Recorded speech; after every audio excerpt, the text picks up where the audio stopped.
The mop slipped slightly in his tired hands as the echo of boots filled the training hall, and in that single moment, a single father's quiet life collided with a challenge that would change how everyone in that room saw strength, humility, and hidden pain.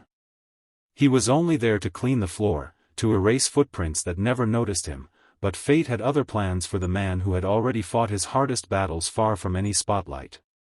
Before the story goes any further, take a moment and ask yourself something important. If you believe in kindness, second chances, and the idea that people are often far more than what their job titles suggest, please like this video, comment your thoughts, share it with someone who needs hope today, and subscribe to channel name. Your support keeps stories like this alive.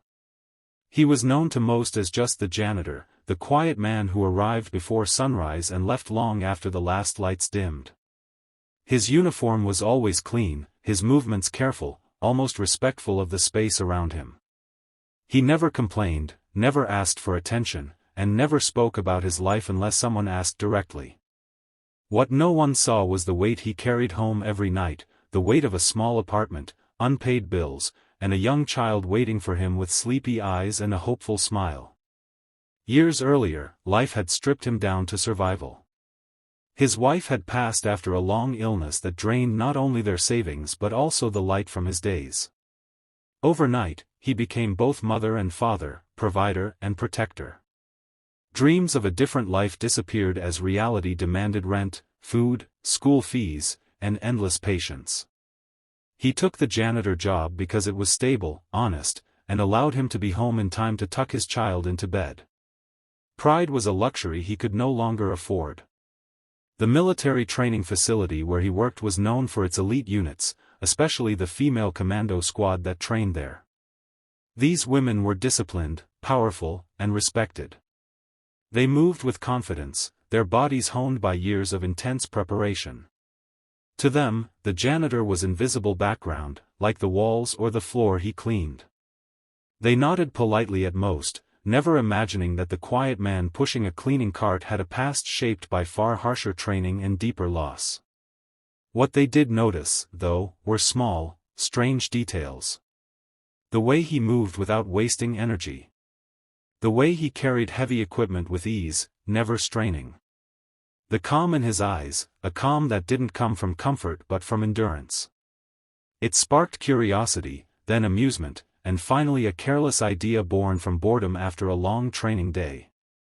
Someone suggested, half-jokingly, that the janitor should spar with them for fun.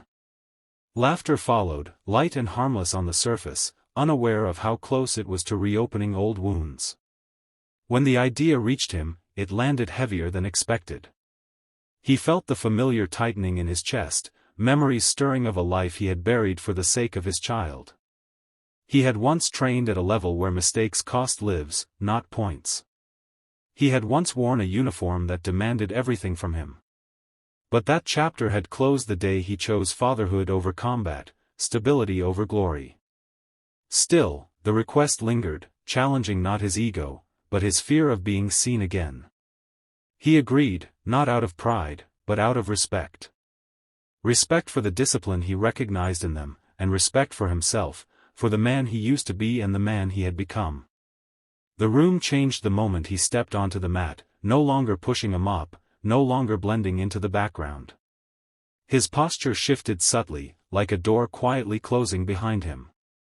At first, it felt unreal, almost humiliating. 10 highly trained commandos stood across from a janitor in worn work clothes. Some expected an easy laugh, a harmless demonstration of superiority. Others watched with mild curiosity. No one expected what followed. He moved with control, never aggressive, never showy. He didn't overpower, he redirected.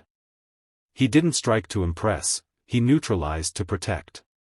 Each movement was efficient, almost gentle, yet impossible to ignore. One by one, the assumptions in the room began to crack. The laughter faded. The air thickened with focus and disbelief. This was not luck. This was experience carved deep into muscle memory. As the sparring continued, something shifted inside him too.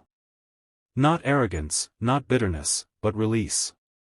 For the first time in years, he allowed himself to be fully present in his own body, not just a provider or a survivor, but a skilled human being. He remembered why he had once loved the discipline, the clarity, the purpose. Yet even then, he held back, mindful that this was never about proving dominance. It was about respect. When it ended, the room was silent in a way that words could not fill. The women who had once seen only a janitor now saw a man shaped by sacrifice and restraint. They saw a father who had chosen responsibility over recognition, humility over praise. The realization was humbling, even uncomfortable, because it forced everyone to confront their own assumptions. News spread quietly through the facility, not as gossip but as reflection. People began greeting him differently, not with awe, but with genuine acknowledgement. Some asked about his training, others about his life. He answered simply, never exaggerating, never diminishing the past or the present. He returned to his work the next day, mop in hand, unchanged in his duties but deeply changed in how he was seen. At home, nothing dramatic happened. There were still bills, still tired evenings, still school lunches to prepare. But there was something new in his steps, a quiet confidence his child noticed even if they couldn't name it. He realized that being strong didn't require an audience, and being humble didn't mean being invisible. Opportunities followed slowly, respectfully. An offer to assist in training programs. A chance to mentor. Not because of what he did on the mat, but because of how he carried himself afterward. He never chased these chances. They found him because authenticity has a way of surfacing when it's least expected. What stunned everyone wasn't that a janitor could outmatch Commandos. It was that true strength could exist without bitterness, without ego, and without the need to be seen. It was the understanding that life's hardest battles are often fought in silence, long after the applause fades. As this story comes close to its end, if it has touched your heart even a little, please take a moment to like this video, share it with someone who might need hope, and subscribe to channel name. Your engagement helps stories of quiet courage reach more people. And before the final moment, we have one special request for you. Please comment below and tell us what this story made you feel, or share a moment when you realized someone was more than they appeared. He never stopped being a janitor. He never stopped being a father. But that day, everyone learned that titles do not define worth, and silence does not mean weakness. Sometimes, the strongest person in the room is the one who chooses kindness over recognition, responsibility over pride, and love over everything else.